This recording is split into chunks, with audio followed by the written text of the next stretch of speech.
வணக்கம். மகர ராசி குரு வக்ர பலன்கள் 2024 முதல் 2025 வரை.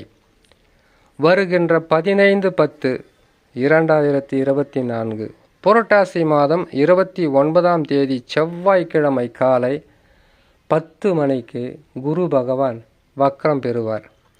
வக்ர நிவர்த்தி என்பது 11/2/2025 தை மாதம் 29ஆம் தேதி செவ்வாய்க்கிழமை காலை 10 மணிக்கு வக்ர நிவர்த்தி பெறுவார்.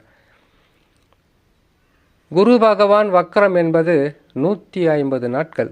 இந்த 150 நாட்களில் மகர ராசிக்காரர்களுக்கு எத்தகையான நற்பலன்கள் கிடைக்கும்?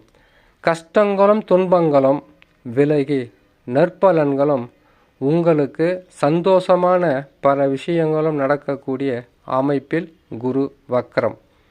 மகர ராசிக்காரர்களுக்கு யார் மீதும் நம்பிக்கை இல்லாத போன ஒரு காரணம் இருக்கும்.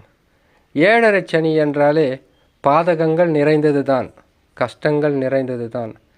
முயற்சிகளில் அனைத்து வகையான தடைகளும் கஷ்டங்களையும் அனுபவித்து வந்து நம்பிக்கை இல்லாமல் வாழ்ந்து கொண்டிருக்கக்கூடிய மகர ராசிக்காரர்களுக்கு மகத்தான நற்பலன்கள் என்பது குரு வக்ரத்தால் கிடைக்கும். காரணம், மகர ராசிக்காரர்களுக்கு 3ஆம் அதிபதி என்று சொல்லக்கூடிய குரு பகவான், விரய அதிபதி என்று சொல்லக்கூடிய குரு பகவான், இரண்டுக்கும் அதிபதியாக வரக்கூடிய குரு பகவான் 5ஆம் இடத்தில் இப்பொழுது இருக்கிறார். நற்பலன்கள் என்பது 5ஆம் இடத்தில் இருக்கும்போது கட்டாயமாக நடக்கும். முன்னேற்ற பாதைக்கு வழி கொடுப்பார். செய்யும் தொழிலில் இருந்த தடைகளும் பிரச்சனைகளும் விலகிவிடும். நற்பலன்கள் அதிகரிக்கும்.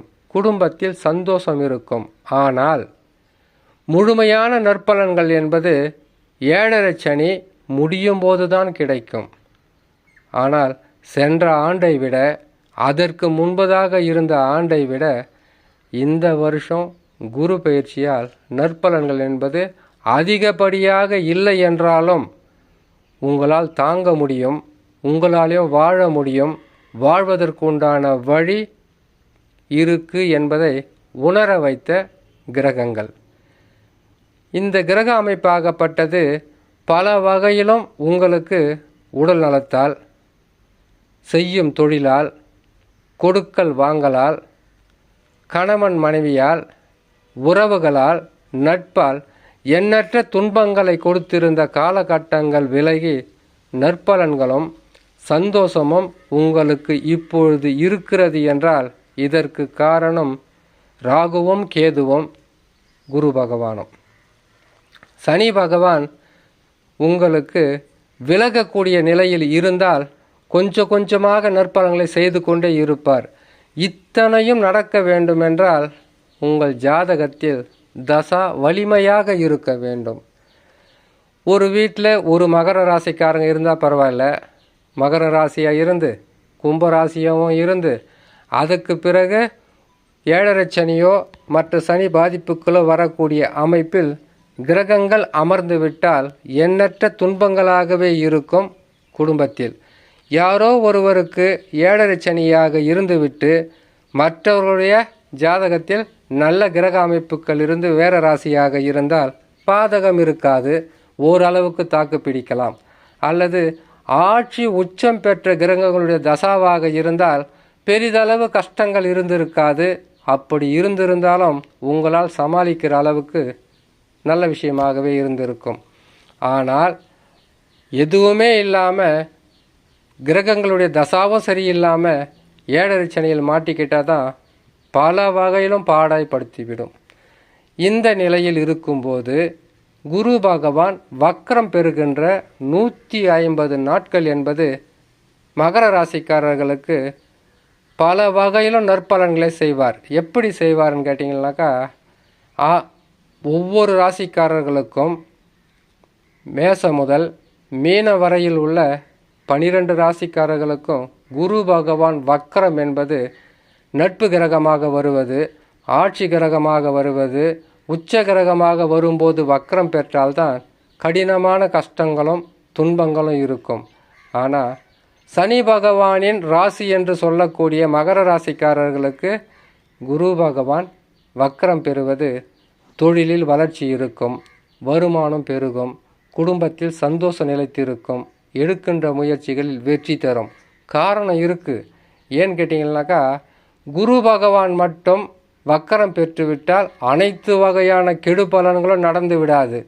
ராகு கேது இருக்கிறாங்க, சனி பகவான் இருக்கிறாரு, மற்ற உபகிரகங்கள் இருக்கிறது, உங்களுடைய சொந்த ஜாதகத்தில் இருக்கக்கூடிய தசா அமைப்பு இருக்கிறது, தசாவுக்குள் இருக்கக்கூடிய அந்தர சூட்சமும் இருக்குது. இத்தனை ரகசியங்களும் புதைந்தது தான் ஒரு ஜாதகம். இந்த நிலையில் மகர ராசிக்காரர்களுக்கு குரு பகவான் வக்கரம் பெறும்போது பாதகம் இருக்காது. பாதகம் அப்படி இருந்தால் சில பரிகாரங்கள் செய்தாலே போதுமானது நற்பலன்களை பெறுவதற்குண்டான வழியாக இருந்துவிடும். மகர ராசிக்காரங்க என்ன செய்யக்கூடாது, எதை பற்றியுமே யாருக்கிட்டையும் குறை சொல்லக்கூடாது. ஏன்னு கேட்டிங்கனாக்கா, உங்களுக்கு இருக்கிறது மனவேதனை, அதை கேட்க இந்த உலகத்தில் யாருக்குமே நேரம் இல்லை. நீங்கள் பட்ட கஷ்டத்தை சொன்னால் அதை காது கொடுத்து கேட்க எந்த மனிதர்களுக்கும் நேரமும் இல்லை. அதை கேட்டாலும் அதுக்கு உண்டான நல்ல பலனை செய்யவும் மனம் இல்லை. அப்படி இருக்கும்போது தானாக உழைத்து தானாக முன்னேறி தானாகவே வாழ்க்கையில் வெற்றி பெற வேண்டும் என்பது ஒவ்வொரு ராசிக்குமே இறைவனால் சொல்லப்பட்டது நடக்கும். இந்த நிலையில் மகர ராசிக்காரங்க குரு பகவான் வக்கரம் பெற்றாலும் பாதகம் அல்ல. ஆனால் உங்களுடைய முயற்சி என்பது கடினமான உழைப்பாகவும் கடினமான உங்களுடைய கஷ்டமாகவும் இருந்தால் வாழ்க்கையில் வெற்றி பெறலாம் என்பதை உணர்ந்தாலே போதுமானது. உங்களுடைய நிலையிலிருந்து இப்பொழுது மாற்றங்கள் கிடைக்கும். குரு பகவான் வக்கரம் பெற்றால் முன்னேற்றங்கள் என்பது கட்டாயமாக இருக்கும்.